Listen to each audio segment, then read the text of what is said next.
સહજાત્મ સ્વરૂપ પરમ ગુરુ શ્રીરાજચંદ્ર પ્રભુ ચરણ કમળ મામુકુ મુજ મસ્તક ભાવે ભક્તિ નહીં હું ચૂકું આ કળી કાળમાં મોક્ષ માર્ગ ભૂલાયો અવિરોધપણે કરી તમે પ્રગટ સમજાવ્યો.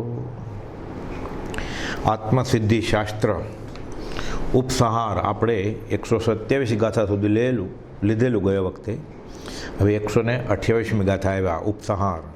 દર્શન ષટે સમાય છે આ ષટ સ્થાનકમાં વિચારતા વિસ્તારથી સંચય રહે ન કાંઈ. છ દર્શન જીન દર્શનમાં સમાઈ જાય છે.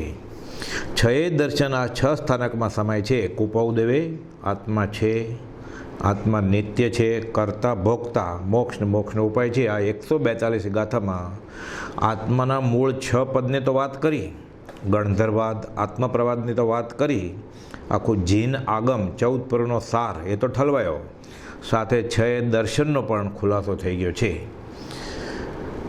વિશેષ કરીને વિચારવાથી કોઈ પણ પ્રકારનો સંશય રહેતો નથી. એટલે જૈન મતમાં માનતો હોય કોઈ જૈનેતર હોય એ શાંત ચિત્તે મતાંતર વગર વિચારે, વાંચે, સમજવાની કોશિશ કરે તો એને ખબર પડે કે આમાં મારું દર્શન પણ સમાયેલું છે. બીજા કોઈ પાછો વાળે છે દર્શન વાળે, એમ થાય મારું સમાયેલું છે. એટલે બધાનું સમાધાન થાય. જગતમાં જે મુખ્ય 6 દર્શન કહેવાય છે તે આ 6 સ્થાનકમાં આવી જાય છે. બીજા દર્શનકાર એકાંત પક્ષ પકડી જે અટકી પડ્યા છે ત્યાં શિષ્યને શંકા કરાવી તેમાં થતી ભૂલ બતાવી આગળ વધાર્યો છે.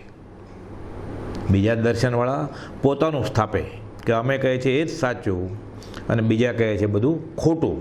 અમારું 100% સાચું અને સામેવાળાનું 100% ખોટું. અહીંયા એમ નથી. 6 દર્શનમાંથી જે આત્માના 6 પદને લગતી વાત માન્ય છે એ જૈન દર્શનને પણ સ્વીકાર્ય છે. એટલે 100 માર્કનું પેપર હોય અને 60 માર્કનું લખ્યું હોય તો 60 તો આપવા પડે ને. 100માંથી મીંડું ન મુકાય. કોઈ 80 લખ્યા હોય તો 100માંથી 80 માર્ક મળવું પડે. 100માંથી 30 માર્ક આપે. પણ એમ 100માંથી 0 બધાને સરખું કેવી રીતે હોય? જેટલી જેની હેસિયત છે, જેટલી જેની આવડત છે એટલા તો માર્ક આપવા પડે ને. આ અનેકાંતવાદની નિશાની છે. એટલે એકાંતે તમે સાવ ખોટા એમ નહીં, તમે અંશે સાચા છો. અહીંયા પૂર્ણ છે વિતરાક પાસે. અમારું સાચું ને તમારું સાવ ખોટું છે તો કોઈ ઊભો હોય કેમ રે? એ સમજવા આવ્યો હોય, એ પોતાનું ખોટું છે સમજ્યું હોય તોય અહીંયા એમ કહીએ કે આપણે તમારું સાવ ખોટું છે અને અમારું 100% સાચું છે પહેલે જ દિવસે, તો ઊભો કેવી રીતે રહે? એટલે શિષ્યને શંકા કરાવી તેમાં થતી ભૂલ બતાવી આગળ વધાર્યો છે. અને અપેક્ષા એ સમજે તો તે દર્શનો પણ ખરા છે એમ નિર્દોષ કર્યો છે. પણ કુપૌદે લખ્યું છે ને કે સત્પુરુષ ભાગવત પણ જો સત્પુરુષ સમજાવે તો ક્ષણમાં મોક્ષ કરી દેવો પદાર્થ છે. હવે એમ આવે છે મોટા ઘણા અભ્યાસી એવા કવિ આચાર્ય ગીતાર્થ મહારાજોએ લખ્યું છે કે વાણી પુરાણની જૂઠ મંડાણની. અને જૈન આગમમાં છે પાછું કે 4 વેદ પુરાણ આદિ શાસ્ત્ર સૌ મિથ્યાત્વના શ્રી નંદીસૂત્રે ભાખિયા છે ભેદ જ્યાં સિદ્ધાંતના. એટલે નંદીસૂત્રમાં જ લખ્યું છે જૈન આગમમાં કે વેદ અને પુરાણ એ જૂઠા છે. પણ જ્ઞાનીને તે જ્ઞાન ભાષ્યા એ જ ઠેકાણે ઠરો. પણ જ્ઞાનીને તે જ્ઞાન ભાષ્યા એ જ ઠેકાણે ઠરો. જીનવર કહે છે જ્ઞાન તેને સર્વભયો સાંભળો. 4 વેદ પઠન કરેલા ગૌતમને ભગવાન મહાવીરે એમ ન કહ્યું તમે ખોટા છે, જાઓ નો એન્ટ્રી, પ્રવેશ નહીં મળે તમને, તમે ખોટા છો. વેદની રૂચા છે. ભગવાન મહાવીરે ગૌતમ ગંધર્વને આત્મા છે કે નહીં પ્રતીત કરાવ્યું. અને નંદીસૂત્રમાં પાછું એમ લખેલું છે એનું મૂળ શું? ભગવાન મહાવીર જ કે વેદ એ જૂઠ શાસ્ત્ર છે, મિથ્યાત્વના શાસ્ત્ર છે. એ વેદની રૂચાથી સમ્યક દ્રષ્ટિ વિષ નીકળી ગયું છે. એટલે ભગવાન મહાવીરે ગૌતમ ગંધર્વને આત્મા છે કે નહીં એ ઇન્દ્રભૂતિ ગૌતમને સમજાવ્યું.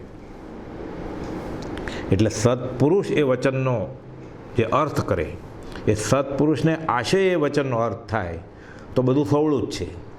દ્રષ્ટિવિષ ગયા પછી ગમે તે શાસ્ત્ર, ગમે તે સ્થળ, ગમે તે કથન, ગમે તે વચન પ્રાય અહિતનું કારણ થતું નથી, કૃપાળુએ લખ્યું છે. એટલે ભગવાન મહાવીરે જ કહ્યું કે તમે અત્યાર સુધી તમારા અભિગમથી, તમારા દ્રષ્ટિકોણથી અભ્યાસ કર્યો, તમારા ચશ્મા કાઢી નાખો, અમારા ચશ્મા લો. એટલે કૃપાળદેવે વાત લખી છે, 4 વેદ પઠન કરેલા ગૌતમને ભગવાન મહાવીરે સમ્યક નેત્રો આપ્યા. સમજાઈ ગયું કે આત્મા છે. તહતથી કરી 500 શિષ્ય સાથે ભગવાનના પટ્ટ શિષ્ય બની ગયા. બનતે બનતે બનતે, ગોયમાં ગોયમાં ગોયમાં. એટલે અપેક્ષાએ સમજે તો દર્શનો ખરા છે એમ પણ નિર્દેશ કર્યો છે. 6 પદની શંકા અને તેના સમાધાન વિસ્તારથી વિચારવાની જરૂર છે.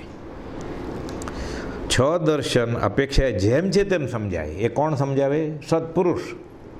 અને 6 પદમાં ક્યાંય શંકા ન રહે, 6 પદની નિશંકતા થાય તેનું નામ સંકિત. સમ્યક દર્શનના સર્વોત્કૃષ્ટ સાધનો છે, સ્થાનકો છે. 6 પદના પત્રમાં આવે છે ને, આ 6 પદ જેમ છે એમ યથાર્થ સ્વીકારાઈ જાય. ભલે આત્માનો અનુભવ એ તો બહુ આગળની વાત છે, પણ આટલું થઈ ગયું તો એ સમ્યક દર્શનની ગણતરીમાં આવે છે. એનો 16મો ભાવ નથી. પછી વસ્તુનું સત્ય સ્વરૂપ જેમ છે તેમ સમજવું અને શ્રદ્ધવું તે જ સંકિત. તહતથી, માનવા ખાતર નહીં, કદાગ્રથી નહીં, આ મારું છે એટલે નહીં, યથાર્થ સ્વરૂપ સમજે તો. આપણે એમ જ કહેતા હોય મારું છે, આપણે કદાગ્રથી કહેતા હોય, એ જ્ઞાનીને માન્ય નથી. એ સારી વાત હોય, સાચી વાત હોય, બહારથી દેખાય એવી. એટલે આપણે એમ કહેતા હોય હું વિતરાગ ભગવાનને માનું છું, હું જૈન ધર્મને માનું છું, હું કૃપાળુને માનું છું, તો પણ એ આપણો આગ્રહ જ હોય, કદાગ્રહ જ હોય. એ તો જેમ છે એમ સમજવું ને શ્રદ્ધવું, એ સમજ્યા પછી જે સમજ્યા તે શમાયા. વિચાર કરે તો નિશંકપણે સમજાય. એટલે કૃપાળુએ લખ્યું છે એકાંત પકડી લેવાનું નથી. કૃપાળુદેવે 2-3 પત્રોમાં લખ્યું છે, સાવ નાની ઉંમરે લખ્યું છે તો વચનામૃત 20માં, કે એકાંતવાદ એ જ જ્ઞાનની અપૂર્ણતાની નિશાની છે. મારો મહાવીર ક્યારે એકાંતવાદી ભાષા ન વાપરે. લખે છે એકાંત ભાવી કે એકાંત ન્યાયદોષને સન્માન ન આપજો. અને વચનામૃત 207-208માં કહ્યું છે કૃપાળુદેવે કે નય અનંતા છે. એટલે હું જે માનું, મારો જે અભિગમ છે એ સાચું, બાકી બધું ખોટું, એમ નહીં. જ્ઞાનીના આશય આપણે આપણું બ્રહ્મચર્ય કહે છે મારું કાંઈ આમાં ઉમેરવાનું જ નથી. આપણે કૃપાળુદેવે જે માન્ય રાખ્યું એ માન્ય રાખવાનું. નય અનંતા છે. એક એક પદાર્થમાં અનંત ગુણધર્મ છે. તેમાં અનંત નય પરિણમે છે. તો 1 અથવા 2-4 નયપૂર્વક બોલી શકાય એવું ક્યાં છે? એટલે પકડી લઈએ 1 કે 2 કે 4 નયથી. એ તો જ્યાં જ્યાં જે યોગ્ય છે ત્યાં સમજવું તે. અને ખરા આત્માર્થી કે આત્મજ્ઞાનીના આશ્રય વિના આ શક્ય નથી. માટે નય આદિકમાં સમતાવાન રહેવું. જ્ઞાનીઓની વાણી નયમાં ઉદાસીન વર્તે છે. તે વાણીને નમસ્કાર હો વિશેષ કોઈ પ્રસંગે. પછી કૃપાળુદેવ પાછા 208માં પત્રમાં લખે છે અનંત નહીં છે. એક એક પદાર્થ અનંત ગુણથી, અનંત ધર્મથી યુક્ત છે. તમે આત્માની વાત કરો છો તો કયા અભિપ્રાય, કયા એંગલથી કરો છો એ પ્રમાણે બોલવાનું હોય. આત્મા નિત્ય પણ છે અને આત્મા અનિત્ય છે. કૃપાળુદેવે મોક્ષમાળામાં જેકોબી સાથે બધી વાત કરી છે, જર્મન ફિલસૂફ સાથે. કેવું વ્યવસ્થિત સમજાયું છે કે દ્રવ્ય નિત્ય છે પણ પર્યાય અનિત્ય છે, પલટાયા કરે છે.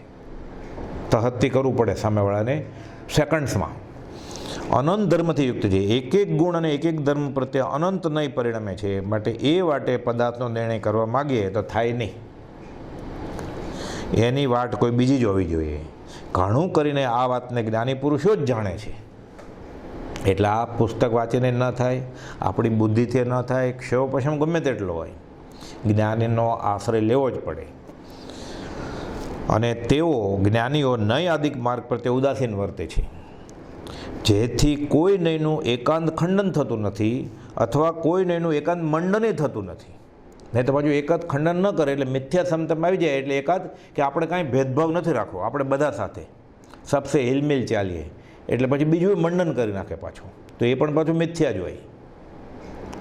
એટલે રાગ ન કરવો એનું નામ એમ નહીં કે દ્વેષ કરવો, અને કોઈની સાથે દ્વેષ ન કરવો એનો અર્થ એમ નહીં રાગ કરવો. એટલે આપણે દ્વેષ છોડી દઈએ તો રાગ કરવા માંડીએ, અને રાગ છોડી દઈએ તો દ્વેષ કરવા માંડીએ.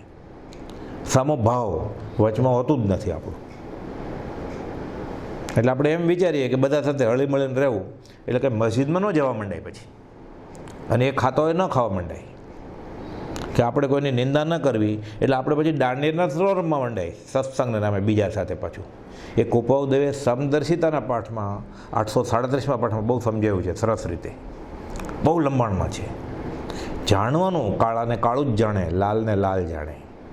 કાળાને નિંદે નહીં, એનો અર્થ એમ નહીં કે એને સ્વીકાર્ય કરી નાખે પાછું, ઘર ન મંડાય ત્યાં, નહીં તો અવતાર એળે વયો જાય પાછું. એટલે સમતાનો કે સહિષ્ણુતાનો કે નયમાં ઉદાસ રહેવાનો અર્થ પાછો એ પણ નથી કે ઈશ્વર, મહાવીર અને મોહમ્મદ સરખા. હાથમાં તલવાર લઈને કુરાન ધર્મ પ્રવર્તાવે છે અને બીજા એકેન્દ્રિય જીવને મારવાની ના પાડે છે. તો મહાવીર અને મોહમ્મદ એમ સરખા નહીં. આત્મા તરીકે નિશ્ચય બધું સરખું, વ્યવહારે તો જ્યાં જેમ છે તેમ. એટલે એકાંત મંડને નહીં કરી નાખવાનું, એકાંત ખંડને નથી કરી નાખવાનું. એટલે ગમે તેની સાથે જઈને પાછું બેસી ન જવાય ધર્મને નામે. દ્વેષે નથી કરવો, લાકડી નથી ઉછાળવી, પણ પાછું બેસીએ નથી જવાનું. તટસ્થ, મધ્યસ્થે નહીં. પછી તો કૃપાળુદેવે લખ્યું છે કે મતાંતર હોય એ બરાબર છે. જ્યારે જ્ઞાની મળી ગયા, સત્પુરુષ મળી ગયા, પછી તટસ્થ નદીને કિનારે ઊભો રહે. આ બાજુ ન ઢળી જાય, આ બાજુ ન ઢળી જાય, વચમાંય નહીં, કિનારે તટસ્થ, તટ નદીને કિનારે, ન્યુટ્રલ, મૂળ વસ્તુ જ પકડી રાખશે, પણ કક્કો નહીં ઘૂટે. જ્ઞાનીને જે માન્ય છે એ બધું માન્ય રાખશે. જેટલી જેની યોગ્યતા છે તેટલી તે નહીંની સત્તા જ્ઞાની પુરુષોને સંમત હોય છે. માર્ગ જેને નથી પ્રાપ્ત થયો એવા મનુષ્યો નયનો આગ્રહ કરે છે કે આમ જ હોય, અને તેથી વિષમ ફળની પ્રાપ્તિઓ છે. કોઈ નહીં જ્યાં દુભાતો નથી એવા જ્ઞાનીના વચનને અમે નમસ્કાર કરીએ છીએ. કૃપાળુદેવ કહે છે, જેણે જ્ઞાનીના માર્ગની ઈચ્છા કરી હોય એવા પ્રાણીએ નય આદિકમાં ઉદાસીન રહેવાનો અભ્યાસ કરવો, કોઈ નયમાં આગ્રહ કરવો નહીં, અને કોઈ પ્રાણીને એ વાટે દુભાવવું નહીં. અને એ આગ્રહ જેને મેટ્યો છે તે કોઈ વાટે પણ પ્રાણીને દુભાવવાની ઈચ્છા કરતો નથી. આ અનેકાંતવાદ. એટલે જ્ઞાનીને માન્ય છે, જ્ઞાનીને પુરુષોને જે સંમત છે, કૃપાળુદેવને સંમત છે કે 15 ભેદે સિદ્ધ. એટલે હું કૃપાળુદેવને માનતો હોય તો મારે 15 ભેદે સિદ્ધ માન્ય રાખવું પડે. કૃપાળુદેવને માન્ય છે જાતિ વેશનો ભેદ નહીં, કયો માર્ગ જો હોય તો મારે જાતિ વેશનો ભેદ ન રખાય. સ્ત્રીને પણ મોક્ષ હોય, એક દોરો હોય ત્યાંથી જ્ઞાન ન થાય. કૃપાળુદેવે શું કહ્યું છે? 15 ભેદે સિદ્ધ, તો મારે માન્ય રાખવું પડે. એ જ્ઞાની નક્કી કરે, એ સત્પુરુષ નક્કી કરે. આપણે આગળ એટલો ક્ષયોપશમ છે. શંકરાચાર્યનું ખોટું છે કેટલું ને કેટલું સાચું છે એ નક્કી કરવા માટે શંકરાચાર્યજી જેટલો મારો ક્ષયોપશમ હોવો જોઈએ ને. ગૌતમ બુદ્ધનું એનું દર્શન 100% સાચું છે કે ખોટું છે નક્કી કરવા માટે ગૌતમ બુદ્ધ જેટલો મારી પાસે ક્ષયોપશમ હોવો જોઈએ. જૈન દર્શન 100% સાચું છે કે એમાં અમુક ખોટું છે નક્કી કરવા માટે મારે કેવળ જ્ઞાન હોવું જોઈએ, કેમ કે આ કેવળીનો પ્રવર્તેલો ધર્મ છે. તો એ શક્ય છે. એટલે કૃપાળુદેવે કહ્યું, પૂર્ણ વિતરાગ જેવો બોધ અમને સહેજે સાંભળે છે. તીર્થંકરના હૃદયમાં આ વાત હતી. આ વચન આગમ જ છે, જીન આગમ જ છે, રાગ દ્વેષ અને અજ્ઞાન વગર નીકળ્યા માટે સેવનીય છે. એટલે આપણે તો સત્તા જ્ઞાની પુરુષોને જે સંમત હોય છે, એટલે કૃપાળુદેવને જે સંમત હોય છે એ આપણે સંમત કરવું પડે. તો સહેજે સહેજે આત્મા સધાય, નહીં તો ક્યાંય ને ક્યાંય અટકી જવાનું થાય. અને અટકી જવાનું થાય એટલે દુર્લભ એવો મનુષ્ય દેહ જે મળ્યો છે એ પાછો એળે વયો જાય. અનંતકાળમાં પણ આવા વિષયમાં, વિકારમાં, પોતાની બુદ્ધિમાં, ક્ષયોપશમમાં, શાસ્ત્રીય અભિનિવેશમાં બુદ્ધિ રહી હોય એટલે મળેલો યોગ વયો જાય. પછી આ મતિના આવા યોગ હોય, વિષય વિકાર સહિત જે રયા મતિના યોગ, પરિણામની વિષમતા તેને યોગ અયોગ. એવો અભિનિવેશ પકડી લીધો હોય પછી એને ખબર ન પડે દલીલ કરતા કે હું કૃપાળુદેવે જે કહ્યું છે એના પણ વિરોધ વાત કરું છું. વચનામૃત લઈને, આત્મસિદ્ધિ લઈને, અપૂર્વસરની ગાથા લઈને બોલતો હોય, ખબર ન હોય આ કૃપાળુદેવના વચન છે જેને 15 ભેદે સિદ્ધ માન્ય છે. એટલે પછી અભિનિવેશથી પછી એનું લખાણ હોય, બુક લખે એ અભિનિવેશપૂર્વક હોય, એ બોલે એ પણ અભિનિવેશપૂર્વક જ હોય, એ બીજાને પ્રરૂપે એ પણ અભિનિવેશપૂર્વક જ હોય. એટલે પછી પામે તેનો સંગ એ પણ બધા ડૂબે પછી. એટલે આપણે તો બહુ સહેલું થઈ ગયું છે, પ્રભુશ્રીજી આ બધું ઓળખીને આપી દીધું છે. એક એક વચનામૃતનો અર્થ કરેલા છે. બ્રહ્મચારીજીએ બોધામૃત 2માં અર્થ કરેલા છે. મોક્ષમાળાના લીટીએ લીટી નહીં શબ્દના અર્થ કરેલા છે. એટલે હવે ક્યાં ગોતવા જવું પડે? એટલે 6 દર્શનની વાત છે આ. એટલે એક નહીં ને. અને આ જ વાત આનંદજી મહારાજે પણ કરી છે. નિત્યક્રમમાં આપણે સ્તવનમાં આવે છે, નમીનાથ ભગવાનના સ્તવનમાં 21મા તીર્થંકરમાં, શટદર્શન જીન અંગ ભણી જે ન્યાસ સડંગ જો સાધે રે, નમી જીનવરના ચરણ ઉપાસક શટદર્શન આરાધે રે. આનંદજી મહારાજનું આ 21મા જીનેશ્વર ભગવાન નમીનાથનું સ્તવન છે કે શટદર્શન જીન અંગ ભણી જે, એટલે 6 દર્શન જે છે, સાંખ્ય, બોધ, યોગ, વેદ, આ બધા જૈન દર્શનના ભાગ જ છે, અંશ જ છે. એટલે શટ દર્શન એક અંગ સમજીએ, એક શરીર સમજીએ જીન દર્શનને. પછી એના 2 પગ હોય, 2 હાથ હોય, પેટ હોય, માથું હોય. લખે છે જીન સુર પાદપ પાય વખાણું સાંખ્ય જોગ દોય ભેદે રે. જીન સુર પાદપ એટલે જીનેશ્વર દેવ રૂપી એક શરીર કલ્પી આપણે તો 2 પદ, ડાબો ને જમણો પગ, સાંખ્ય જોગ દોય ભેદે રે. એના એક પગનું નામ સાંખ્ય અને બીજા પગનું નામ યોગ. સાંખ્ય કપિલ મુનિએ સ્થાપ્યું છે, યોગ એ પતંજલિ મહારાજે સ્થાપ્યું છે. આત્મ સત્તા વિવરણ કરતા લહો દુગ અંક અખેદે રે. આમાં પણ આત્માની વાત તો છે જ. એ લોકો કર્મને પ્રકૃતિ કહે છે કે આત્મા કંઈ કરતો નથી, બરાબર છે. એક અપેક્ષા એ આત્મા ક્યાં કાંઈ કરે છે? જૈન ધર્મની અપેક્ષા એ નિશ્ચય નહીં, સિદ્ધના જેવો ક્યાં કાંઈ કરે છે? ઈશ્વર કરતા કોઈ નહીં, ઈશ્વર શુદ્ધ સ્વભાવ, અને કરતા માનીએ અથવા પ્રેરક તે ગણે, ઈશ્વર દોષ પ્રભાવ. એટલે સાચા જ છે.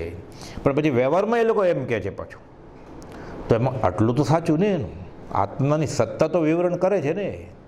એટલે 10માંથી 3, 10માંથી 4, 10માંથી 7 માર્ક તો આપવા પડે ને. 10માંથી 0 ન મૂકી દેવાય. એ જ પ્રમાણે યોગનું છે, પતંજલિનું યોગનું. ભલે એમાં હઠયોગથી રાજયોગ સાધવાની વાત છે, તો જૈન દર્શન હઠયોગમાં નથી માનતું. ડાપણથી, વ્યવહારથી, સમતાપૂર્વક, આર્તધ્યાન વગર ધર્મ આરાધનની વાત કરે છે. પણ પછી મૂળ હેતુ શું છે હઠયોગનો, અષ્ટાંગ યોગનો? પછી રાજયોગ સાધીને આત્મા જ હાંસલ કરવાનો, પરમ સમાધિમાં આવી જવાનું. શરૂઆતમાં ભલે યમ, નિયમ, ધારણા, ધ્યાન, છેલ્લે તો શું છે? સમાધિ. જે સમાધિ એટલે મૂળ વસ્તુ તો એક જ છે. ભલે રસ્તો થોડોક ફંટાઈ ગયો છે, પણ એને 0 ન આપી દેવાય. એટલે બંને પગ આત્મ સત્તા વિવરણ કરતા લહો દુગ અંગ અખેદે રે. અખેદ એમાં અશાંત કરીને, આર્તધ્યાન કરીને, રિજેક્ટ ન કરી નખાય. આ 2 પગ છે. એ જ રીતે ભેદ અભેદ સૌગત મીમાંસક જીનવર દોય કર ભારી રે. ભેદ અભેદ સૌગત, સૌગત એટલે બૌદ્ધ ધર્મ અને મીમાંસક એટલે વેદાંત ધર્મ. બૌદ્ધ ધર્મમાં ભેદ કે આત્મા ક્ષણિકવાદમાં માને છે કે સમયે સમયે આત્મા બદલ્યા કરે. તો જૈન ધર્મ એમ નથી કહેતા. જૈન ધર્મ કહે છે આત્મા દ્રવ્ય નિત્ય છે, પણ અપેક્ષા એ જૈન પણ એમ જ કહે છે શું? પર્યાય પલટાય. તો સમયે સમયે આત્મા સિદ્ધનો જીવ એ પર્યાય જ છે ને. તો બૌદ્ધ એકાંતે ખોટા નથી, ભલે પૂર્ણ નથી. એટલે એક હાથ, ડાબો હાથ બૌદ્ધ ધર્મ છે તે ગૌતમ બુદ્ધે સ્થાપ્યો, એટલે સૌગત કહેવાય છે. અને મીમાંસક વેદાંત એ પણ માનવો પડે.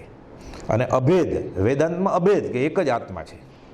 આખો જ્ઞાનનો, સહજાનંદનો લઠ્ઠો છે, મૂળ શક્તિ. આપણે બધાના ટુકડા છીએ.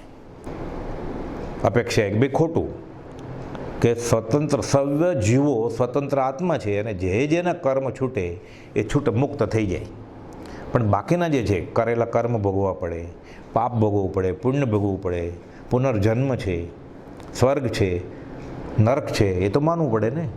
એટલે ભેદ અભેદ સૌગત મીમાંસક જીનવર દોય કર ભારી રે. ભારી, આ તો ભારે કર્મ છે, ભારે છે. જેવી તેવી વાત નથી કે આ તો ગુરુ ગમે સમજાય એવું છે. એટલે એ પણ એક જીનેશ્વર જીન દર્શનનો જ ભાગ છે વેદાંત અને બૌદ્ધ ધર્મ. સાંખ્ય અને યોગ પણ જીન દર્શનનો જ ભાગ છે, પણ અંશે, સર્વાંશે નહીં, ટુકડો. લોકાયતિક કુખ જીનવરની અંશ વિચારી જો કીજે રે. નાસ્તિક ચારવાક કે આત્મા છે જ નહીં, એને પેટમાં ધરબી દીધું, સમાવી દીધું. જીનેશ્વર અનેકાંતવાદી, ઉદાર છે. એટલે હરિભદ્ર સુરી યોગ દ્રષ્ટિ સમુચ્ચયમાં અને આનંદજી મહારાજ અનેકાંતવાદ એટલો બધો આત્મસાત કર્યો છે એવો કે કોઈ દર્શનનું એણે એકાંતે ખંડન કર્યું નથી. કુપાઉદેવે ગાંધીજીને હરિભદ્ર સુરીકૃત યોગ દ્રષ્ટિ સમુચ્ચય મોકલાવેલો ડર્બન. તમે આ સમજો. એટલે વૈષ્ણવ ધર્મથી જ, હિન્દુ ધર્મથી જ મોક્ષ થઈ જાય, જૈન ધર્મથી જ મોક્ષ થઈ જાય એ વાત નથી. રાગ દ્વેષ જાય તો મોક્ષ થઈ જાય. એટલે જ્યાંથી જેટલું લેવાનું હોય એટલું લેવું એ જૈન દર્શનને સંમત છે, એટલું માન્ય રાખવું જ પડે. સદાચારની વાત હોય ને અન્ય ધર્મી કરતો હોય તો આપણે નહીં સ્વીકારવાની કે વ્યસન ન કરવા, અભક્ષ ખોરાક ન ખાવા, ચોરી હિંસા ન કરવી, તો આપણને માન્ય છે. ગૌતમ બુદ્ધનું મુખ્ય શું છે? તૃષ્ણાનો ત્યાગ કરો. તો કુપાલે લખ્યું જ છે, હે જીવ કે આ ઈચ્છા દબે, હે ઈચ્છા દુઃખ મૂલ, જબ ઈચ્છા કા નાશ તબ મીટે અનાદિ ભૂલ. એટલે એકાંતે ખંડન ન કરાય. એટલે આ લોકાયતિક કુક જીનવરની અંશ વિચારી જો કીજે રે, તત્વ વિચાર સુધારસ ધારા, ગુરુગમ વીણ કેમ પીજે રે. એટલે ગુરુ જ્ઞાનીનો આશ્રય ન હોય એટલે એકાંત ખંડન થઈ જાય ને કાં એકાંત મંડન થઈ જાય.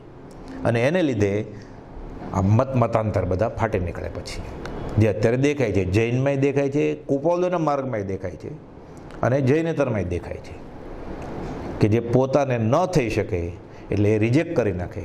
પોતાને જે ગમે છે એકાંતિક દ્રષ્ટિથી એ પકડી લીધું અને એનું મંડન થઈ જાય. પણ જ્ઞાનીની આશય ચાલે તો ખબર પડે કે આ બે પગ છે એ પણ સાંખ્ય અને યોગ છે, બે હાથ છે એ પણ બૌદ્ધ અને વેદાંત મીમાંસા ધર્મ છે. અને મસ્તક મુખ્ય તો જીનેશ્વરનું છે. એમાં છ દર્શન, જ્યાં જ્યાં જે યોગ્ય છે એ રીતે અનેકાંતવાદ છે. એકાંતવાદ એ અજ્ઞાનની નિશાની છે, કુપાલદેવ કહે છે. એટલે બધી નદીઓ સાગરમાં જાય એટલે સાગરમાં બધી નદી છે, પણ નદીમાં સાગર હોય કે ન હોય એટલે છે. જીનવરમાં સગળા દર્શન છે, દર્શને જીનવર ભજનારે, હોય કે ન પણ હોય. સાગરમાં સગળી તટીની સહી, તટનીમાં સાગર ભજનારે. નદીમાં સાગર હોય કે ન પણ હોય, પણ સાગરમાં બધી નદી આવીને સમાઈ જાય છે. એમ જીનેશ્વરનું દર્શન જે છે એ સંપૂર્ણ છે, પણ એનો અર્થ એકાંતે ખંડન કરવાનું નહીં. આનો દાખલો છે સમજવા માટે. એક પટેલને બે સ્ત્રી, હવે બીજી પાછળથી પણ નાની, એ જબરી હતી એટલે એ બધો કબજો જમાવા જાય અને ઝઘડો થાય. એટલે પટેલ ડાયા હતા એટલે એણે વિચાર કર્યો, ખેતીવાડીનું કામ એક સ્ત્રીને આપી દીધું, સાફ સફાઈનું કામ એક સ્ત્રીને આપી દીધું, અમુક પૈસાના હિસાબનું કામ બીજી સ્ત્રીને આપી દીધું, રસોઈ કરવાનું કામ આપી દીધું. એ તો બધું ડિવિઝન થઈ ગયું, વેચણી થઈ ગઈ. પણ પોતે હવે એક વચ્ચે બે વચ્ચે એક કરવું શું? એટલે કે ડાબા સંઘની સેવા નાની વહુ કરે અને જમણા પગની સેવા, જમણા અંગની સેવા મોટી વહુ કરે. હવે એકવાર એવું બન્યું, ખેતીનો સમય હતો, બહુ મોડું કામ ચાલ્યું, લોથપોથ થાક્યા પાક્યા પટેલ આવે છે અને સૂઈ જાય છે કે બહુ થાક લાગ્યો છે. એટલે પગ દાબવા માંડ્યા. ડાબુ અંગની સેવા કરવાનું ડાબી એક વહુને સોંપેલું, જમણા અંગની બીજી પત્નીને સોંપેલું. એટલે બંને સેવા કરવા માંડી. એમાં પટેલ એટલા થાક્યા હતા એટલે પડખું ફેર્યું એને, ઊંઘમાં ને ઊંઘ આવી ગયેલી થાકેલા. એટલે ડાબો પગ પડખું ફેર્યું એટલે જમણી તરફ ગયો. એટલે જમણાવાળી જે હતી ને એ મારવા માંડી ધોકો લઈને. એટલે પટેલ જાગી ગયા કે આ શું કરે છે? તો કે મારી શોખનો પગ છે. તો કે તારી શોખનો પગ નથી, આ મારો જ પગ છે. કે તું એ પગને મારીશ તો મને જ માર પડશે, તારી શોખને માર નથી પડવાનો. એમ બૌદ્ધ દર્શનનું ખંડન કરીએ, યોગ દર્શનનું ખંડન કરીએ, સાંખ્ય કે વેદાંતનું ખંડન કરીએ તો એ પરિણામે ખંડન આપણે પોતે પોતાના પગ ઉપર જ કુહાડી મારીએ છીએ. જૈન દર્શનનું ખંડન થાય છે. એટલે એકાંતે ખંડન કરવાની ના છે. ન ખબર હોય તો મતાંતરમાં પડવું નહીં, મધ્યસ્થ રહેવું. અને કુપાલદેવનો માર્ગ આત્મસાત થઈ જાય પછી તટસ્થ રહેવાનું કે અમે આમ માનીએ છીએ. કુપાલદેવ લખ્યું ને 37માં, આપણે શું માનીએ છીએ ને કેમ માનીએ છીએ બીજાને બતાડવાની જરૂર નથી. પૂછે, અહોભાવ થાય, તો બરાબર છે, નહીં તો નહીં દે તો ઉપદેશ કો, પ્રથમ લેહી ઉપદેશ, સબસે ન્યારા આગમ હે વો જ્ઞાની કા દેશ. એટલે શીટ દર્શન જેને અંગમણી જે ન્યાસ સડંગ જો સાધે રહી, એટલે આ જ વાત છે. એટલે કુપાલદેવ લખ્યું છે આમાં આત્મસિદ્ધિમાં એ આપણે આવ્યું કે દર્શન ષટે સમાય છે. આ ષટ સ્થાનકમાં આ આત્માના 6 પદમાં 6 દર્શન સમાધાનપૂર્વક એનો ઉલ્લેખ થઈ ગયો છે. અને જેટલું જિનેશ્વરને પૂર્ણ જ્ઞાનીને કેવળીને માન્ય હતું એટલું સ્વીકાર્યું છે. જે નથી માન્ય એ સહેજે સહેજે કાઢી નાખ્યું છે, પણ સામેવાળાને એમ ખબર ન પડે કે આ ખંડન થઈ ગયું છે. જિનેશ્વરની વાણી જે 35 અતિશયોવાળી હોય છે, એમાં એક અતિશય આ છે કે જેમાંથી જેટલું યોગ્ય હોય તે લઈ લે, બાકીનું કાઢી નાખે, પણ સામેવાળાને એમ ખંડન થયું છે એવું ન લાગે, સમાધાન થઈ જાય. ખંડન થાય તો સાચું પણ લાગે તો ન સ્વીકારે. ન્યાય થાય કોર્ટમાં તો સ્વીકારવું પડે ડરના માર્યા, કાનૂનના ડરથી, પણ સમાધાન ન થાય એટલે વેર તો ઊભું જ છે ચુકાદા આવ્યા પછી. પણ અહીંયા સમાધાન થાય એટલે વેર પણ વહી જાય. એટલે જ્ઞાની ન્યાય કરતા જ નથી, જ્ઞાની સમાધાન કરે છે. એટલે આત્મસિદ્ધિમાં શિષ્ય પ્રશ્ન પૂછ્યો છે, કુપાલદેવ ગુરુજી એનો સમાધાન કરે છે, એનો ન્યાય નથી કરતા. ન્યાયની વાત છે જ નહીં. ન્યાયમાં 2માંથી એક પક્ષ રાજી થાય ને એક પક્ષ નારાજ થાય. અહીંયા બધા પક્ષો સમાધાન થઈ જાય, બધા રાજી થઈ જાય અને મોક્ષ માર્ગમાં આગળ વધે. એટલે વિચારતા વિસ્તારથી સંચય રહે ન કાંઈ. હવે 129મી ગાથા. આત્મભ્રાંતિ સમ રોગ નહીં, સદગુરુ વૈદ્ય સુજાણ, ગુરુ આજ્ઞા સંપત્ય નહીં, ઔષધ વિચાર ધ્યાન. આત્માને પોતાના સ્વરૂપનું ભાન નહીં એવો બીજો કોઈ રોગ નથી. ગમે તેવો ખરાબ રોગ હોય, ખતરનાક ભયંકર રોગ હોય, અસાધ્ય રોગ હોય, કેન્સર બધે ફેલાઈ ગયું હોય, લીવરમાં, હાર્ટમાં, બ્રેઇનમાં, તોય એક જ ભવ મરે છે. આત્મભ્રાંતિનો રોગ જીવને ભવથી મારતો આવ્યો છે, પોતે પોતાનો વેરી. આ વાત કોને કહેવી હોય? અનંતકાળથી આ છે પ્રોબ્લેમ. જડ ચેતન સંયોગા, ખાણ અનાદિ અનંત, કોઈ ન કરતા તેનો, પોતે જ પોતાનો વેરી છે. તો ભાખે જીન ભગવાન. એટલે કહે છે આત્માને પોતાના સ્વરૂપનું ભાન નહીં એવો બીજો કોઈ રોગ નથી. સદગુરુ જેવા તેના કોઈ સાચા અથવા નિપુણ વૈદ નથી. એટલે આ રોગ મટાડવા માટે મંત્ર, તંત્ર, ઓસડિયા, ફાકી, દવા, દેવ દેવી, જ્યોતિષ, તારા, ગ્રહ કામ ન આવે. આત્મજ્ઞાની સદગુરુ જ કામ આવે આ રોગ ટાળવા માટે. સદગુરુ સમાન કોઈ નિપુણ વૈદ નથી. સદગુરુ આજ્ઞાએ ચાલવા સમાન બીજું કોઈ પથ્ય નથી. શું પરેજ પાળવાની? સદગુરુની આજ્ઞા મોટામાં મોટી પરેજ. આ પાળે એટલે રોગ મેટો જ સમજો. કેમ કે આ ધન્વંતરી છે ભવ રોગનો, એટલે દવા તો છે જ એની આગળ, બધું જાણે છે, પૂર્ણ જ્ઞાની છે. રોગનું નિદાન થઈ ગયું છે. આમાં નિદાન પૂર્ણ જ્ઞાની છે એટલે રોગનું ખોટું નિદાન થયું જ નથી. એટલે ખાલી હવે એણે એ પથ્ય પાળવાનું. કઈ? ગુરુ આજ્ઞા સંપથ્ય નહીં. ગુરુની આજ્ઞાનો આરાધક અંતર્મુહૂર્તમાં કેવળ જ્ઞાન પામે. અને વિચાર તથા નિધિધ્યાસન જેવું કોઈ તેનું ઔષધ નથી. આ ગુરુ કઈ દવા આપશે? કે હું જે કહું છું એ વાક્ય એના અનુસંધાને તું આત્મા વિચાર. ઔષધ વિચાર ધ્યાન. વિચાર ધ્યાન એટલે વિચાર તથા નિધિધ્યાસન જેવું કોઈ તેનું ઔષધ નથી. એટલે વિચારરૂપી ધ્યાન કરો. અહીંયા પછી કોઈ કેમ પકડે? કુપાલદેવ ધ્યાન કરવાનું કોઈ છે? ધ્યાન તો કરવાનું જ છે, ધર્મ ધ્યાન કરવાનું છે. આત્મા આવે પછી આત્માનું ધ્યાન કરવાનું છે, ત્યાં સુધી ધર્મ ધ્યાન કરવાનું છે, એ શુભ ધ્યાન છે. એટલે વિચારરૂપી ધ્યાન. કુપાલદેવે આત્મસિદ્ધિમાં 14 જગ્યાએ વિચારની વાત કરી છે. કર વિચાર તો પામ. એનો વિચાર આ વિવેકપૂર્વક, બહુ પુણ્ય કરે પંથ લે. વિચાર આ મોટામાં મોટું આ દવા છે. વિચાર કરે, પરેજી પાળે, રોગનું નિદાન થઈ ગયું છે અને નિષ્ણાત ડૉક્ટર મળ્યા છે, એના સ્પેશિયાલિસ્ટ, એટલે રોગ મટે જ છૂટકો. એટલે અનાદિકાળનો ભવરોગ મટાડવાના આ નિષ્ણાત છે. આત્મભ્રાંતિ એટલે ચિત્ત આત્મામાં ન રહી શકે, બીજે ભટકે છે એવો રોગ. ભ્રાંતિ એટલે વિક્ષેપ, ચંચળતા અને અસ્થિરતા. બ્રહ્મચારીજી કહે છે અવિક્ષિપ્તમ મનસ્તત્વમ વિક્ષિપ્તમ ભ્રાંતિરાત્મના. સમાધિ શતકની ગાથા છે કે જ્યાં વિક્ષેપ એટલે રાગ, દ્વેષ ને અજ્ઞાનથી થતા ચળવિચળ પરિણામ છે, ત્યાં આત્મામાં ભ્રાંતિ છે. આ મોટો રોગ. આત્મા ભ્રાંતિમાં છે એટલે સ્વભાવમાંથી નીકળીને વિભાવમાં ગયો એટલે એને અનંત કર્મની વર્ગણા વળગશે. થોડુંક શુભ ક્વચિત અને પ્રાય અશુભ બાંધશે અને ભાવ ભ્રમણ કર્યા કરશે. રાગ દ્વેષ તે ચારિત્ર મોહનીના ભાંગામાં આવે અને અજ્ઞાન એ મિથ્યાત્વ સહિત જ્ઞાન એ દર્શન મોહનીમાં. એટલે રાગ દ્વેષ અજ્ઞાન આપણે કહીએ ને, રાગ દ્વેષ અજ્ઞાન એ મુખ્ય કર્મની ગ્રંથ. એટલે આ રોગ છે મોટો. એટલે રાગ દ્વેષ એ ચારિત્ર મોહનીય અને અજ્ઞાન એ દર્શન મોહનીય. એ બેના ઉદયથી મનમાં વિક્ષેપ થાય છે. તેથી પરને પોતાપણે માને છે તે આત્મભ્રાંતિ છે. આના જેવો કોઈ બીજો મોટો રોગ નથી શોધાણો હજી. આત્મભ્રાંતિ સમ રોગ નહીં. પરને નિજ માનીને નિજને ભૂલી ગયો, સયો એટલી ભૂલે દુઃખ અનંત જો, દેશરડો પરાયો સેંગુ કોઈ ન સાથ. આપકું ભૂલ ગયા. મોટું અંધેર, મોટા મોટી ભ્રાંતિ. આપકું ભૂલ ગયા ઇનસે કે અંધેર. આનાથી મોટું અંધેર ક્યું હોય? પોતે પોતાને ભૂલી ગયો. બધા જ દુઃખનું મૂળ આ રોગ છે. કારણ કે અનાદિકાલથી આત્માની ભ્રાંતિ હોવાથી જ સંસારમાં જન્મ મરણ કરવા પડે છે. એટલે ગમે તેવો મોટો રોગ હોય પણ શરીર હોવું જોઈએ ને, તો શા માટે શરીર મળ્યું? આત્મભ્રાંતિ હતી એટલે. એટલે આત્મભ્રાંતિ ટળે તો શરીર જ ન મળે, પછી કયો રોગ થાય? પછી એને કેન્સરે ન થાય, અલ્સરે ન થાય, લંપે ન થાય, બમ્પે ન થાય, ને કોરોના કેવી રીતે થાય પછી શરીર જ ન હોય તો? એટલે છેલ્લે અશરીરી ભાવ માટે ગુરુની આજ્ઞા માનવાની છે. આ રોગ એવો છે કે તેની પોતાને ખબર પડતી નથી.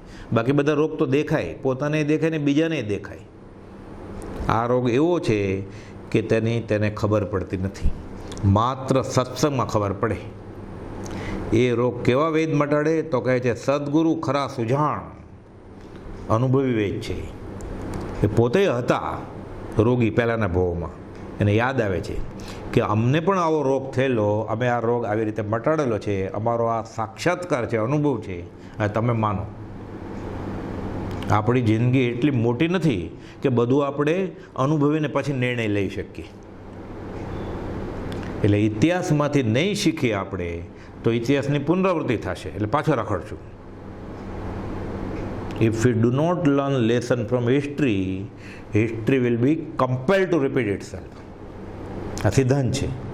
એટલે આપણે જ્ઞાનીના અનુભવમાંથી એકે તહત્તી કરવું પડે.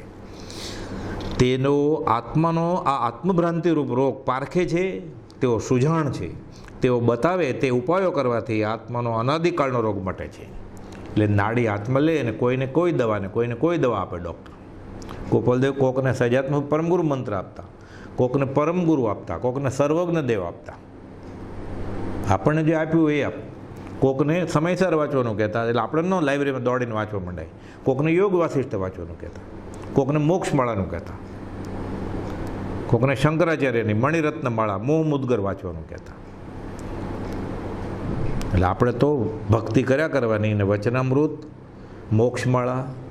મોક્ષમાળા પ્રવેશિકા વિવેચન આ જ આપણે માટે આગમ છે. બ્રહ્મચારીજી કહે છે કે વચનામૃત, જેને ઘરે વચનામૃત છે એ સમજણનો ભંડાર છે. એમાં બધા દર્શન છે. એમાં એવું ને હમણાં દર્શન છટે સમાય છે, આ ષટસ્થાનકમાં. એટલે બીજું વાંચવાની ના નથી, વચનામૃત સમજવા માટે. પણ મૂળ તો ટેક્સ્ટબુક વચનામૃત છે. આ રોગ એવો છે કે તેની પોતાને ખબર નથી. જેમ રોગની દવા કરતા હોઈએ ત્યારે ચરી પાડવી પડે છે, નહીં તો દવા અવળી પરિણમે છે.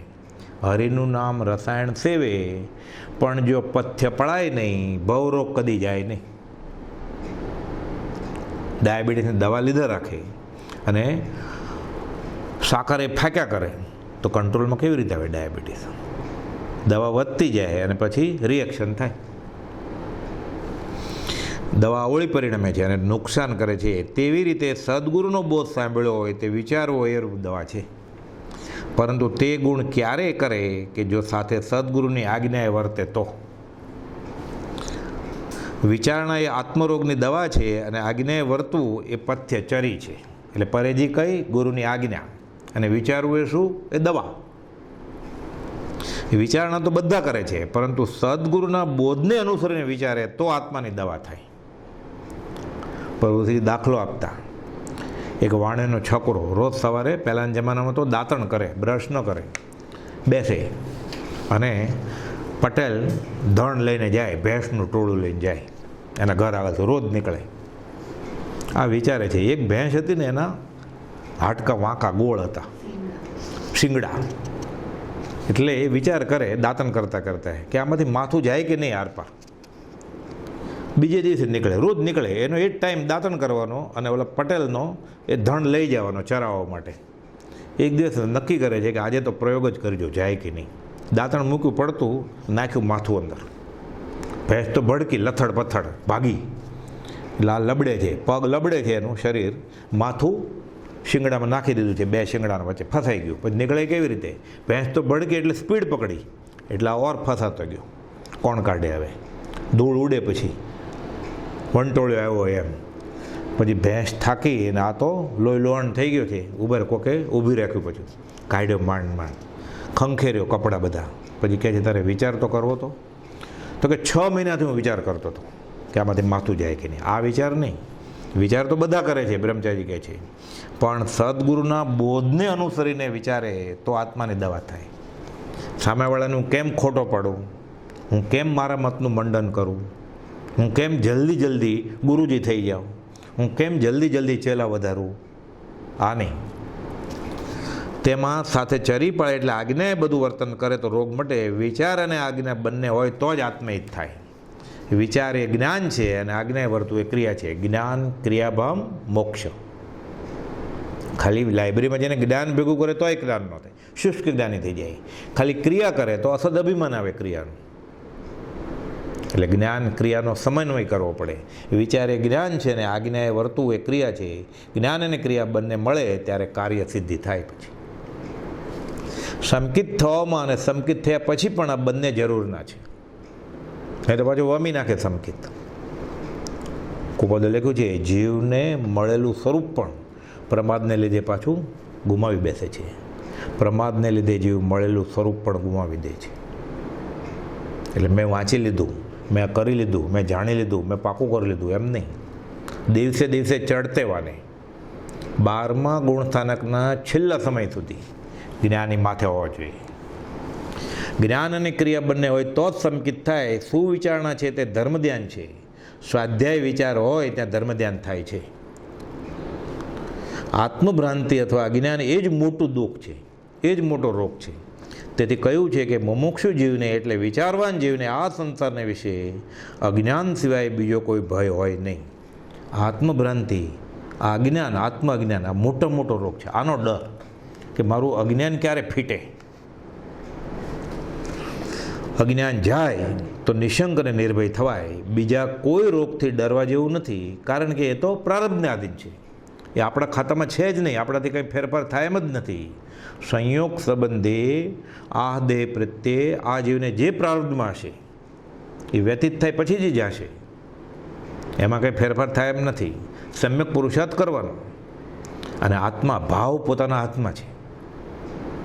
તો આપણે જે આપણા હાથમાં છે એનું કંઈ કરતા નથી, ને આપણા હાથમાં નથી એ ફેરવવાની મહેનત કરીએ છીએ. આવું અનાદિકાલથી ચાલે છે. એટલે કહે છે કે બીજા કોઈ રોગથી ડરવા જેવું નથી, સમ્યક ઉપાય કરવાનો. તેથી બહુ તો દેહ પડી જાય, એક ભાવ જાય, પરંતુ આ આત્માનો રોગ છે તે તો અનંત કાળ સુધી દુઃખી કરે છે. દુઃખી થયો છે અને નહીં સમજે તો દુઃખી કરશે. જે સ્વરૂપ સમજ્યા વિના પામ્યો દુઃખ અનંત કાળ થયા. અને આ ભાવ રોગના ડૉક્ટર મળ્યા છે આ વૈદરાજ. ભાવ રોગના વૈદ્ય રાજેશ્વર, ભાવ ઔષધ તુજ ભક્તિ. સંકિત અને આત્મજ્ઞાન વગર દાનશીલ તપ ગમે તે ધર્મ સાધન કરે તે સર્વ વૃથા જાય છે. વૃથા જાય છે એટલે કહેવાનો હેતુ શું છે? આ સુપચકાટ નથી, એટલે કર્મ નિર્જરનું કારણ થતું નથી. બહુ બધો પુણ્ય બાંધે, પુણ્ય કરે, અમરાપુર પામે, અંતે 84માં રખડે પાછું દેવલોકમાં જઈને. છૂટવાની વાત, જ્ઞાની એક જ ફળ ઈચ્છે છે, કયું? આત્માર્થ, છૂટવાનું, બસ. એટલે એ રીતે લખ્યું છે કે વૃથા જાય છે. નિષેધ નથી ક્રિયાનો. કોઈ પણ નાનામાં નાની ક્રિયાનો જ્ઞાની નિષેધ કરતા જ નથી, પણ લક્ષ્ય આત્માર્થનો ન હોય એ અપેક્ષાએ નિષેધ કરે છે. એ સમજવાનું છે આપણે. આવો જે આત્મભ્રાંતિ રૂપ રોગ તે જ્ઞાની ગુરુની આજ્ઞાએ વર્તે તો મટે છે, પરંતુ ઘરની કુટુંબની ચિંતા ધ્યાન કરે તો રોગ વધે, આર્ત ધ્યાન થાય. કોઈને જીવલેણ રોગ થયો હોય ને સાચા વૈદરાજ મળે ને બતાવે કે હિમાલય પર જઈને રહેશો તો મટી જશે, તો જાય કે નહીં? તો માને તો ઘર ધંધો બધું છોડીને ત્યાં જઈને રહે બચવા માટે, અથવા હવાફેર કરવા જાય જ છે ને, મંદિર સત્સંગ છોડીને જો ફરવા જાય જ છે ને, ફ્રેશ થવા. થાઈલેન્ડ જવું છે આ વેકેશનમાં. કોઈ 14 રાજલોકમાં ફરીને ફ્રેશ થયો જ નથી. એ ગુરુના વચન સિવાય ફ્રેશ થાય એમ નથી, પણ તોય ફરે જ છે ને જીવ વ્યવહારે, પોતાના ખ્યાલ પ્રમાણે સુખી થવા માટે. તે શરીરની ચિંતા જરૂરની લાગે છે એટલે કરે છે, એ કરે છે પોતાના મેળે જ, પોતાના અભિપ્રાયથી જ ફરવા વયો જાય છે કે જરા ફ્રેશ થવા હું જાઉં. અહીંયા જ્ઞાની અનુભવથી કહે છે કે રોગ મટવાની આ દવા છે, તો કે ના, આત્માની ચિંતા લાગી નથી. અને આત્માની ચિંતા લાગી હોય તો જ્ઞાનીની આજ્ઞાએ ધર્મ ધ્યાન કરવા માંડે.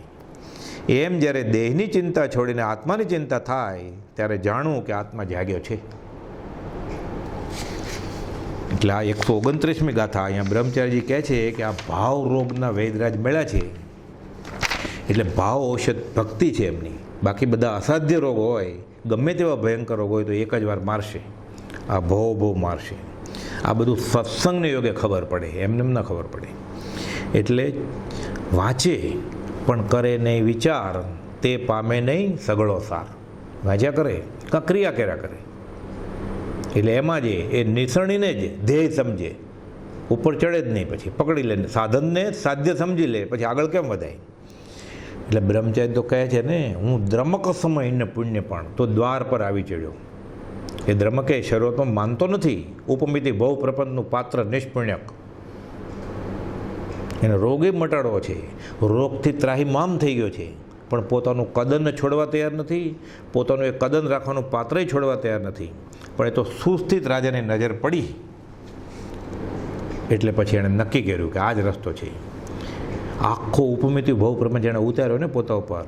હું દ્રમક સમય પુણ્ય પણ તુજ દ્વાર પર આવી ચડ્યો, સુસ્થિત શ્રીમદ રાજચંદ્ર તણી કૃપા નજરે પડ્યો. ત્યાં સંત શ્રી લઘુરાજ સ્વામી પ્રેમ સહસા મેં મળ્યા, મુજ દ્રષ્ટિ રોગ મટાડવા જાતે પરિશ્રમમાં ભળ્યા. આ ભયંકર રોગ મને છે એ પહેલાં મનાય, એ પણ માનવા તૈયાર નહોતો દ્રમક. પછી માનવા તૈયાર થયો તોય પોતાનું કદન છોડે નહીં, પોતાનું ઠીકરું ન છોડે. ધીરે ધીરે ધીરે ધીરે પછી અસર થઈ. તત્વ પ્રીતિકર પાણી પાયે વિમલા લોકે આંજીજી. ગુરુ તત્વલોચન આપે પછી આંખ ઉઘડી કે હું શું કરું છું. અત્યાર સુધી ચામડાની આંખથી જોતો હતો, હવે અંતરચક્ષુ મળ્યા. બિના નયન પાવે નહીં, બિના નયન કી બાત. અને તત્વ પ્રીતિકર પાણી પાયું એટલે એનું ચાલુ રાખ્યું. સાથે હાય પ્રભુજી કોઈ કહે ને શું કરો છો, તો કે હનુમાન ચાલીસા કરી છે. સારું સારું. સાથે આ 20 દુઆઈ કરજો. શું કરો છો કે ચંડીપાઠ કરીએ છીએ. સારું સારું. કે સાથે આ ક્ષમાપનાનો પાઠ સજાત્મ સ્વરૂપ સ્મરણ મંત્ર કરજો. એમ કરતાં કરતાં આ દવાની અસર થવા માંડે. ધીરે ધીરે એના પુણ્ય પણ થાય, જ્ઞાનીની આજ્ઞા કરે એટલે સાચી સમજણ આવે, અને ઓલું ધીરે ધીરે છૂટી જાય. પછી જ્ઞાની સીધું તમે કરો છો એ ખોટું છે અને આ જ સાચું છે એમ ન કરે. એટલે દ્રમક્ષમ. પણ જીવને હજી નિશ્ચય નથી. ગોપાલે લખ્યું ને, મુખ્ય અંતરાય હોય તો જીવનો અનિશ્ચય છે. હજી એને આ પરમ સુખમય છે, આ આનંદમય જ છે, આ જ લેવા જેવું છે, એ હજી થયું નથી. એટલે મુખ્ય અંતરાય હોય તો જીવને અનિશ્ચય છે, હજી કરવું છે થયું જ નહીં. કેમ કે એને નિશ્ચય થાય તો છૂટવાના કામીને બાંધવો નહીં, અને બંધાના કામીને ક્યારે છોડવો નહીં. આ તો અખંડ સિદ્ધાંત છે. એ બંધાય છે એનો અર્થ એમ કે હજી એ છૂટવાનો કામી થયો નથી. એટલે સમાધિ શતકની ગાથામાં પણ આ જ વાત આવે છે, આત્મભ્રાંતિના રોગની. બ્રહ્મચારીજીએ લખ્યું છે, એનું સમશ્લોકી ભાષાંતર કર્યું છે. સમાધિ શતકમાં પાના નંબર 83માં 5મો શ્લોક છે કે બહિરાત્મા ગણે આત્મા દેહાદિને જ ભ્રાંતિથી. આ મોટામાં મોટો રોગ આત્મભ્રાંતિ રૂપ. અંતરાત્મા તજે ભ્રાંતિ ચિત્ત દોષ સ્વરૂપની. અનાદિકાલથી જીવને કર્મનો સંબંધ છે, કર્મના યોગે દેહનો સંબંધ પ્રાપ્ત થયા કરે છે. દેહ ઇન્દ્રિય સહિત હોય છે તથા ऐहिक સુખ દુઃખ ભોગવવાનું તે સાધન છે અને દંડક જ છે, એટલે દંડ જ ભોગવશે. દેહ આદિ રૂપી પદાર્થ હોવાથી, ઇન્દ્રિય દ્વારા પ્રગટ થતા હોવાથી જીવ તે રૂપ પોતાને અનાદિકાલથી માનતો આવ્યો છે અને આ જ આત્મભ્રાંતિ નામનો રોગ છે. કુપદો જણાવે છે કે સ્વપ્ન દશામાં જેમ ન બનવા યોગ્ય એવું પોતાનું મૃત્યુ પણ જીવ જુએ છે, તેમ અજ્ઞાન દશારૂપ સ્વપ્ન આ જીવ પોતાના નહીં એવા બીજા દ્રવ્યને વિશે સ્વપણે માને છે કે આ શરીર તે હું. અને આ આત્મભ્રાંતિ આ મુખ્ય રોગનું કારણ છે. આ ખતરનાક મૂળમાં જ આ રોગ છે. અને એ જ માન્યતા તે સંસાર છે, તે જ અજ્ઞાન છે, નરક આદિ ગતિનો હેતુ તે જ છે. જન્મ મરણ દેહ ને દેહના વિકાર પણ આ જ છે. તે જ પુત્ર, તે જ પિતા, તે જ શત્રુ, તે જ મિત્ર આદિ ભાવ કલ્પનાના હેતુ છે. અને આ ટળે એને માટે જ આ બધા શાસ્ત્રો કીધા છે જ્ઞાની. એટલે કહે છે કે આ આત્મભ્રાંતિ, આ રોગ, આમ શરીર આદિને પોતાનું સ્વરૂપ માનવાની ભ્રાંતિ જ્યાં સુધી જીવમાં વર્તે છે ત્યાં સુધી એનો રોગ મટવાનો નથી. એટલે રખડ્યા જ કરશે. આ ભાવભ્રમણનો રોગ ત્યારે જ મટશે જ્યારે એને જ્ઞાનીની આજ્ઞાએ, જ્ઞાનીના વચને વર્તન કરતા પછી કે હું શરીર નહોતું એમ થશે ત્યારે. શરૂઆતમાં પરોક્ષ થાય, પછી સાક્ષાત અનુભવ થાય, પછી તો કોઈને પૂછવાની જરૂર જ નથી. સદગુરુ યોગે મુમુક્ષુ જોઈને પર વસ્તુને પોતાનું સ્વરૂપ માનવાનું ભૂલ ઘણા બોધના પ્રભાવે સમજાય છે. ઘણા લાંબા કાળના બોધે પછી આ દર્શન મોહનીય જાય. સાથે સાથે અતિન્દ્રિય આત્મા પોતાનો સ્વરૂપનો બોધ સાંભળવાનો પણ મળે, તેથી આત્મા વિશેની ભ્રાંતિ ટળી જાય. પછી ધીરે ધીરે એને ખબર પડે કે આ તો ભગવાનની, સત્પુરુષની, આ તો મારી જ વાત કરે છે. દેહને પર માનવા લાગે અને વચનને ઇન્દ્રિયથી ગ્રાહ્ય પર દ્રવ્ય માને. પછી ખબર પડે કે આ શરીર તો હું નથી, આ વાણી પણ હું નથી. ઇન્દ્રિયોને અને મનને પણ પર વસ્તુના પરિણામ માને છે. પછી સંકલ્પ વિકલ્પ ઉઠે એ પણ પોતાને કરવા નથી ને ઉઠે છે, એટલે સમજે કે આ મારો ભાગ નથી. એટલે પછી આ સમજણ આવે પછી સહેજે સહેજે છૂટે કર્મ. રાગ દ્વેષ આદિ કર્મ પરિણામને પરરૂપ દોષરૂપ જાણે, આમ પરથી ભિન્ન પોતાનું શુદ્ધ સ્વરૂપ સદગુરુ બોધથી સમજીને પછી સ્વીકાર કરે છે. અને સદગુરુ બોધે જેવું શુદ્ધ સ્વરૂપ જ્ઞાનીએ બોધ્યું એવું પછી સમજાય કે હું દેહ આદિ સ્વરૂપ નથી, દેહ સ્ત્રી પુત્ર આદિ કોઈ મારા નથી. પછી એને ગળે ઉતરે. આવી ભાવના કરતાં પછી અનુભવમાં આવે અને અંતરદશમાં પકડે. આવે છે ને, દર્શન મોહ વ્યતીત થઈ ઉપજો બોધજે, દેહ ભિન્ન કેવલ ચૈતન્યનું ભાનજો. પછી એ થાય ને અંતરાત્મા પછી ક્રોધ, માન, માયા, લોભ આ બધા કશાય નિવારવાનો પુરુષાર્થ કરે કે હું જો આત્મા જોઉં તો આ તો બધું મારા રોગ છે, એની દવા છે મારી આગળ, તો શા માટે ન મટાડું. અને શુદ્ધ સ્વરૂપના ધ્યાનના બળે પછી 4 ઘાતી કર્મનો ક્ષય કરી તે કેવળી ભગવાન અત્યંત નિર્મળ એવો બને છે. મોહનો ક્ષય થાય પછી ધીરે ધીરે આગળ વધતા જ્ઞાનીની આજ્ઞાએ મોહ સ્વયં બુર્મણ સમુદ્ર તરી કરી સ્થિતિ ત્યાં જ્યાં ક્ષીણ મોહ ગુણસ્થાન અને અંત સમય ત્યાં પૂર્ણ સ્વરૂપ પ્રગટાવું કેવળ જ્ઞાન નિદાન જો પછી એટલે આ થાય. અને એ જ રીતે આત્મભ્રાંતિના રોગનું બ્રહ્મચર્ય પાછું આમાં પણ સમજાયું છે. સમાધિ શતકની 87મી ગાથામાં, આ 7મી ગાથામાં સમજાયું છે કે ઇન્દ્રિયોથી પ્રવર્તે આ પોતાનો દેહ તે જ હું, બહિરાત્મા ગણે એવું આત્મજ્ઞાન ન તે કહ્યું. હું દેહાદિ કુપદે સાદું સમજાવ્યું કે હું દેહ આદિ સ્વરૂપ નથી, એટલે ઇન્દ્રિયો હું નથી, મનના વિકલ્પ ઉઠે એ હું નથી. તો પછી સ્ત્રી, પુત્ર, સગા સંબંધી, જ્ઞાતિ, સમાજ એ તો પોતાનો હોય જ ક્યાંથી. એટલે બહિરાત્મા આત્મજ્ઞાનથી વિમુખ હોય છે. હું કોણ છું એવો વિચાર જીવને આત્મજ્ઞાનની સન્મુખ કરે છે. પરંતુ જેને અનાદિ વિપર્યાસ બુદ્ધિને લીધે શોધક વૃત્તિ રહી નથી, એટલે આત્મભ્રાંતિ નામનો રોગ થયો છે. એટલે વિપરીત નિશ્ચય થઈ ગયો છે કે જ્ઞાનના સાધન જે ઇન્દ્રિય દ્વાર, તેથી પ્રવર્તો પોતાનો દેહ તે જ હું છું એમ દેહ તે જ પોતાનું સ્વરૂપ માની દેહને અર્થે જીવે છે આ બહિરાત્મા. અને ભવોભવની આ ભૂલ એને ભૂલ રૂપે હજી સમજાતી નથી. તો જ્ઞાની અનુભવી ગુરુ મળે તો કામ થાય. તેથી તે ભૂલ જેમની ટળી છે તથા તે ભૂલ ટાળે તેવો જેનો ઉપદેશ છે, આપ્ત અને પ્રાપ્ત નિર્દોષ નરનું કથન માનો તે જેણે અનુભવ્યું. પ્રાપ્ત એટલે જેને આત્મા મળ્યો છે તે, અને આપ્ત એટલે જેના ઉપર વિશ્વાસ રાખી શકાય તે. એવા સત્પુરુષની તેને ગરજ નથી ને તેની શોધ કરતો નથી, અને મળે તો પોતાના ખ્યાલને લીધે, શાસ્ત્ર અભિનિવેશને લીધે, કુળ સંપ્રદાયના આગ્રહને લીધે, ઓકસંગને લીધે માનવા તૈયાર નથી. પૂર્વ પુણ્ય વખતે યોગ થાય તો તે પ્રત્યે અનાદર બુદ્ધિવાળો રહે છે.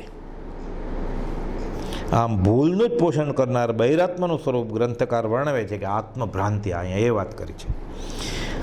અને ગુરુજી દયાવાળ છે, કોઈ પામે મુમુક્ષુ વાત. એટલે જીવ જે દેહાર્થે પુરુષાર્થ કરે છે તેથી દૈહિક સુખોની ઈચ્છા રાખે છે, પરંતુ યથાર્થતાનું ભાન નહીં હોવાથી તેથી દૈહિક સુખની પરંપરા પામી અને દુઃખ જ થાય છે.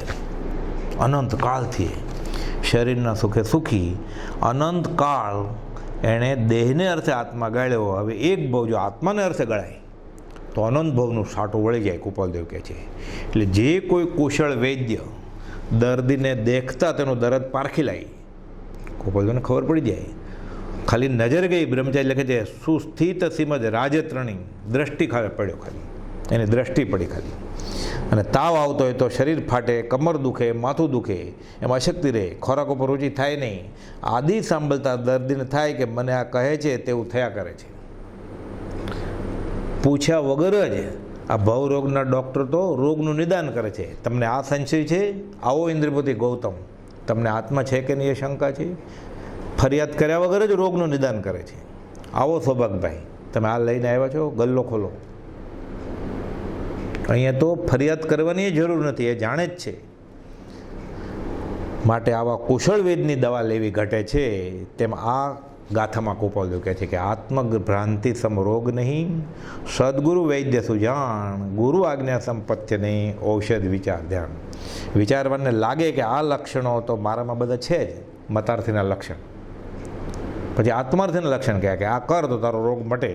તેથી આત્માની 3 દશામાંથી હું તો અધમ દશામાં છું, પછી એને ખબર પડે કે હું તો હજી અધમાધમ અધિકોપતિ જ છું.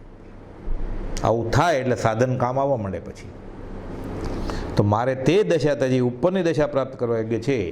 આમ આત્મ ઉન્નતિનો માર્ગ બતાવનારી આ કડીનો વિચાર પોતાના માટે કરવા યોગ્ય છે. આખો માર્ગ કહી દીધો છૂટવાનો, પોતાના રોગનું નિદાન કરી દીધું કુપાલદેવે પૂછ્યા વગર જ કે આત્મભ્રાંતિનો તને રોગ લાગુ પડ્યો છે, તેના સદગુરુ વૈદ્ય સુજાણ છે, એની આજ્ઞા તું માનીશ અને આ દવા લઈશ વિચારરૂપી, એટલે તારું કામ થશે. એનો વિચાર વિવેકપૂર્વક શાંત ભાવે કર્યા કરો. જેમ જેમ હું સૂક્ષ્મ વિચારથી ઊંડો ઉતરું છું તેમ તેમ પછી એનો રોગ ધીરે ધીરે મટવા માંડે. અને પછી અનુભવ થાય કે હવે મને શાંતિ વર્તે છે, હવે રોગની પીડા ઘટે છે, મોહની પીડા ઘટે છે. એટલે ખબર પડે કે આ ડૉક્ટરની દવા ચાલુ રાખવી જોઈએ. શાંતિ પમાડે તેને સંત કહીએ, તેના દાસના દાસ થઈને રહીએ. પછી તો હવે આ દવાથી રોગ મટે છે તો ચાલુ રાખો ઈલાજ, ધીરે ધીરે નીકળશે, કોર્સ પૂરો કરો. એટલે પણ અત્યાર સુધી એને દેહને જ પોતાનું સ્વરૂપ માનવારૂપ દેહાધ્યાસ સ્પષ્ટ હતો, એ કાઢવા માટે આ મોટા રોગનું નિદાન કુપાલદેવે આપી દીધું કે આ રોગ છે આત્મભ્રાંતિ. બાકી બધા રોગ માટે વ્યવહાર સંસાર છે જ. એટલે આત્માર્થનું મુખ્ય ધ્યેય અને આત્મજ્ઞાની ગુરુનું મુખ્ય ધ્યેય આ હોય છે, સંસાર રોગ મટાડવાનો. વ્યવહારિક રોગ મટાડવાનું, એ મોતિયા ઉતરાવો, લોહીના બાટલા ચડાવો, એ ઠીક, એ બધું સદવ્યવહાર માર્ગાનુસારીનું લક્ષણ. બાડા બોબડા લુલા લંગડાને મદદ કરવી ના નથી, નિષેધી નથી. કોઈ પણ સત્ક્રિયાનો જ્ઞાની નિષેધ કરતા નથી. પણ અહીંયા તો આત્મભ્રાંતિના રોગને એમાંથી છૂટવાની વાત છે. અહીંયા ભારતને બ્રિટિશરોમાંથી મુક્ત કરો એ વાતે કૃપાલદેવે ગાંધીજીને કરી નથી. ભાવ ભ્રમણથી આ આત્માને કર્મની ગુલામીમાંથી છોડો, આ વાત છે. 530માં પત્રમાં ગાંધીજીને કૃપાલદેવ આ બધું એ જેટલું સમજ્યા ન સમજ્યા એ બીજી વાત. અહીંયા વાત શું છે? ભવરોગ મટાડવાની વાત છે કે આત્મભ્રાંતિ સમ રોગ નહીં, સદગુરુ વૈદ્ય સુજાણ, ગુરુ આજ્ઞા સંપત્ય નહીં, ઔષધ વિચાર ધ્યાન. હવે આ રોગ મટાડવો હોય અને આ આત્મસાત થયું હોય, પહેલાં તો માને કે મારા આ રોગનું નિદાન બરોબર થયું છે, અને એ માને કે હું ખરેખર આ રોગથી પીડાઉં છું, એ તોબા પોકારે ગયો હોય કે હવે એમાંથી છૂટવું છે. એટલે એવો નિર્વેદ અને સંવેગ જાગે કે હવે મને આ ભાવરોગમાં હવે મીઠી ખાજ ખુજાવતા એને હવે આનંદ નથી આવતો, કે આ ક્ષણિક આનંદ નથી જોતો. આ કેમ? તો કે પીછે દુઃખ કી ખાંડ, આ ફળ કિંપાક સમાન. શરૂઆતમાં ગમતું પણ હોય, પણ આ ભોગથી પોતે ભોગવાઈ જાય છે. આ ભોગથી ભોગે રોગ ભયમ છે. આ એવું થાય એને કે મને રોગ થયો છે તો આનો મારો ઈલાજ કરવો જ જોઈએ. તો ઈલાજ કરવો જોઈએ તો હવે શું કરવું જોઈએ? ગુરુની આજ્ઞા માની ઔષધ વિચાર ધ્યાન લઈ અને સાચો પુરુષાર્થ કરવો જોઈએ. કયો? જો ઈચ્છો પરમાર્થ તો કરો સત્ય પુરુષાર્થ. એ સત્ય પુરુષાર્થ એટલે કેવી રીતે અને આ શું કરવાનું અને શું ગ્રહણ કરીને અને શું ત્યાગીને, એ આપણે 130મી ગાથા હવે અવસરે લેશું. સહજાત્મ સ્વરૂપ પરમ ગુરુ.